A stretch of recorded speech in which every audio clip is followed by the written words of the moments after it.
ज़िंदगी की बेसिक्स के साथ साथ हमारे लिए मैथ्स की बेसिक्स समझना भी बहुत ज़रूरी है। इस वजह से मैं अपना सेकंड व्लॉग आज स्टार्ट कर रही हूँ, जिसमें मैं आपको नाइन्थ की 3.2 एक्सरसाइज में जो कम्यूटेटिव प्रॉपर्टीज़ है उसके बारे में बताऊँगी, जो कि क्वेश्चन नंबर 4 है। तो हमारे पास फर्स्ट प्रॉपर्टी होती है कम्यूटेटिव प्रॉपर्टी ऑफ यूनियन और सेकेंड प्रॉपर्टी होती है कम्यूटेटिव प्रॉपर्टी ऑफ इंटरसेक्शन। जो हमारे पास फर्स्ट प्रॉपर्टी है, जो कि मैंने आपको बताया, हम मैथ्स के एक्सरसाइज 3.2 को लेके चल रहे हैं, जिसमें क्वेश्चन नंबर 3 में हम लोग कम्यूटेटिव प्रॉपर्टीज़ पढ़ते हैं। तो इसमें हम लोग सबसे पहले जो पढ़ रहे हैं वो कम्यूटेटिव प्रॉपर्टी ऑफ यूनियन है, जो कि है A union B equals B union A. Basically हमारे पास जो लेफ़्ट हैंड साइड है उसका जो आंसर होता है वो हमेशा राइट हैंड साइड के बराबर आना चाहिए। जब हम ए यूनियन बी लेते हैं तो तब हमारे पास क्या होता है कि जितनी भी एलिमेंट्स एक सेट ए के होते हैं और जितने भी एलिमेंट सेट बी के होते हैं उनको हम कलेक्टिवली लिख देते हैं। इसी तरह हम राइट हैंड साइड स्टार्ट करते हैं, तो उसमें हम बी के जो सेट होता है उसके एलिमेंट्स पहले लिखते हैं, देन यूनियन, देन ए के, और उसका भी यूनियन हमारे पास ऑब्वियसली हम लोग सारे एलिमेंट्स उसमें लिख देंगे। तो इस तरह से हमारे पास लेफ़्ट हैंड साइड इक्वल्स आ जाएगी राइट हैंड साइड के। एक ये है, और दूसरी है हमारे पास कम्यूटेटिव प्रॉपर्टी ऑफ इंटरसेक्शन, जिसमें हमारे पास ए इंटरसेक्शन बी इक्वल्स होगा बी इंटरसेक्शन ए के। इंटरसेक्शन में हम लोगों ने जो सेट ए और सेट बी के कॉमन एलिमेंट्स होते हैं, यानी दोनों सेट्स के अंदर होते हैं, हमने उसके बारे में बताना होता है। तो हम लोग अगर दोनों सेट में सेम एलिमेंट्स आ रहे होंगे तो वो हमारी होगी कम्यूटेटिव प्रॉपर्टी ऑफ इंटरसेक्शन। तो अब मैं अपना क्वेश्चन नंबर 1 स्टार्ट करने लगी हूँ, यानी क्वेश्चन नंबर 4 का पार्ट 1, जिसमें मैं सबसे पहले ए के एलिमेंट्स लिख रही हूँ, जो है 1 2 3 4 एंड 5। फिर सेट बी के लिख रही हूँ जो है 4 6 8 एंड 10। इसी तरह मैं अब इसको सॉल्व करूँगी। पहला मैं प्रॉपर्टी लूँगी commutative property of union. Question solve करने का तरीका ये है कि आपने पहले सेट ए के एलिमेंट्स लिखने हैं, देन सेट बी के एलिमेंट्स लिखने हैं। उसके बाद आपने प्रॉपर ये बताना है कि आप क्या सॉल्व कर रहे हैं। जैसे आप अभी सॉल्व कर रहे हैं कम्यूटेटिव प्रॉपर्टी ऑफ यूनियन, ये आपने स्टेटमेंट लिखी, उसके बाद आपने लिखना है A union B equals B union A, यानी हमने इस चीज़ को सॉल्व करना है। फिर हम लेफ़्ट हैंड साइड का ले रहे हैं ए यूनियन बी। पहले हम हमेशा लेफ़्ट हैंड साइड सॉल्व करते हैं, तो उसमें आपने फर्स्ट में ए सेट के एलिमेंट्स लिखे, ब्रैकेट क्लोज की, सेंटर में आपने यूनियन लिखा, देन आपने बी के सारे एलिमेंट्स लिखे। अब इसमें हमारे पास स्पेसिफिकली हमने कोई चीज़ नहीं लिखनी होती, हमने सारे सेट के तमाम एलिमेंट्स लिखने होते हैं। दोनों सेट में जो चीज़ रिपीट हो रही है वो चीज़ हमने एक ही दफ़ा लिखनी होती है, उसको हमने 2 दफ़ा या बार बार हमने नहीं लिखना होता। तो इस तरह हम सेट ए और सेट बी के तमाम एलिमेंट्स लिख के ब्रैकेट को क्लोज कर देंगे। तो इस तरह से हमारी सॉल्व हो जाती है लेफ़्ट हैंड साइड। अब हम सॉल्व करेंगे राइट हैंड साइड, जो है बी यूनियन ए। तो अब हम इसको सॉल्व करने के लिए पहले बी के एलिमेंट्स लिखते हैं, यानी बी सेट के एलिमेंट्स हम लोग लिख रहे हैं, देन हम सेंटर में यूनियन डालेंगे और फिर हम ए के सारे एलिमेंट्स लिखेंगे और ब्रैकेट को क्लोज कर देंगे। उसके बाद हम क्योंकि यूनियन ले रहे हैं तो इसमें वही चीज़ है कि सारे एलिमेंट्स हमने लिखने हैं और तरतीब के साथ हमें लिखें तो हमारा इम्पैक्ट जो होता है वो अच्छा पड़ता है। इस वजह से हम 1 से स्टार्ट करके 10 तक जो काउंटिंग आ रही है वो लिखेंगे। आप देख सकते हैं कि हमारे लेफ़्ट हैंड साइड का आंसर और राइट हैंड साइड का आंसर इक्वल आया। इस वजह से हमने ये चीज़ ज़रूर लिखनी है, LHS इक्वल्स RHS। इसका मतलब है left hand side is equal to right hand side, जो कि हमने प्रूव करनी थी।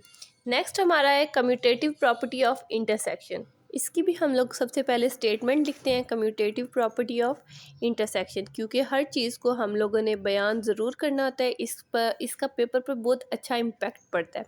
अब हम लोगों के पास क्वेश्चन नंबर 2 है, जिसमें हम लोगों को उन्होंने 2 चीज़ें दी हुई हैं। एक उन्होंने हमें दिया हुआ है n और दूसरा दिया हुआ है z, जिसमें हमारे पास जो n है वो इक्वल है नेचुरल नंबर के। आपने पीछे चैप्टर में पढ़ा होगा कि n इक्वल्स जो होता है वो नेचुरल नंबर होता है और जो z इक्वल्स होता है वो इंटीजर्स होते हैं।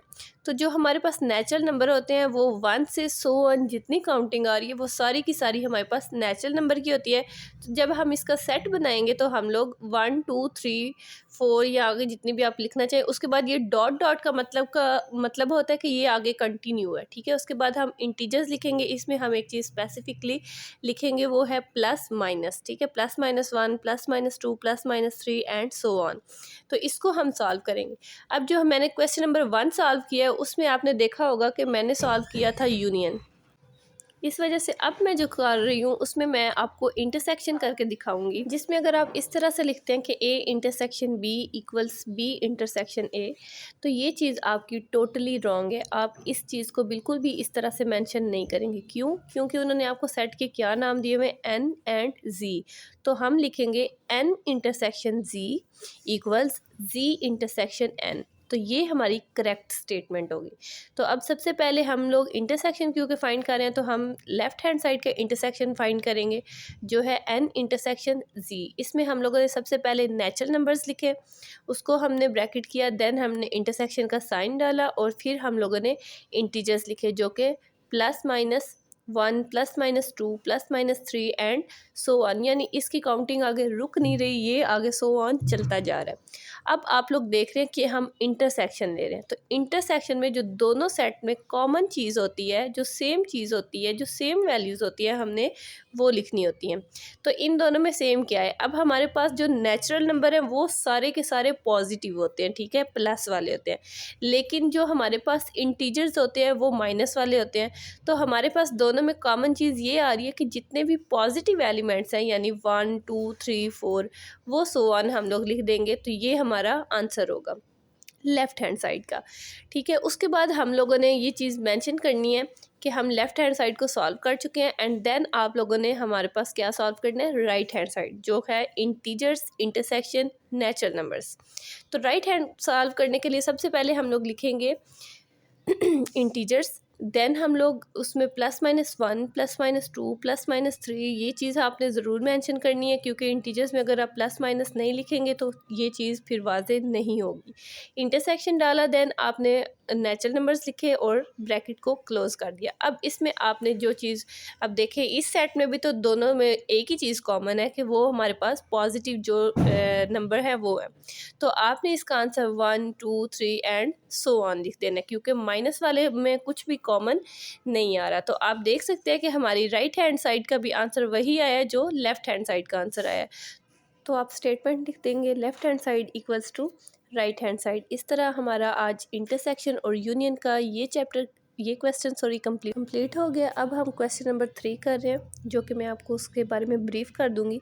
इसमें आपने देखा होगा कि सेट में आपको सेट बिल्डर फॉर्म दी हुई है, ठीक है, जिसमें आपके पास ए इक्वल्स है x is a element of real number in which x is greater than zero. इस सेट बिल्डर फॉर्म का ये मतलब है, इसमें आप एक एलिमेंट देख रहे हैं जो ई जैसा है, तो उस ई का मतलब एक्चुअली एलिमेंट ऑफ होता है, ठीक है। तो उन्होंने दिया हुआ एलिमेंट ऑफ आर, तो वो हो गया element of real numbers. Next उन्होंने स्टेटमेंट में लिखा हुआ है x is greater than equal to zero. ये जो हमारे पास ब्रैकेट एक बनी हुई होती है, इसका मुंह जिसकी तरफ खुला हुआ होता है वो हमारे पास ग्रेटर देन होता है, और इसकी नोक जिस तरफ होती है वो हमारे पास स्मॉलर होता है। तो इस तरह से अब हम इसको किस तरह से सॉल्व करेंगे, इसको एज सेट बिल्डर फॉर्म में ही लिखेंगे, और हम लोग लिखेंगे यूनियन। आगे उन्होंने नेक्स्ट आपके पास जो स्टेटमेंट दी हुई है वो है रियल नंबर्स की। तो रियल नंबर्स बेसिकली हमारे पास क्या होते हैं, set of rational numbers and irrational numbers, यानी इसमें रैशनल और इर्रेशनल हम दोनों को पढ़ते हैं। तो हमारा जो सेट बी है वो हमारे पास है रियल नंबर्स, जो कि आप बुक में देख सकते हैं। तो इसको हम सॉल्व इस तरह से करेंगे कि हम लोग कम्यूटेटिव प्रॉपर्टी ऑफ यूनियन करेंगे। सॉरी, मेरा गला थोड़ा सा ख़राब है।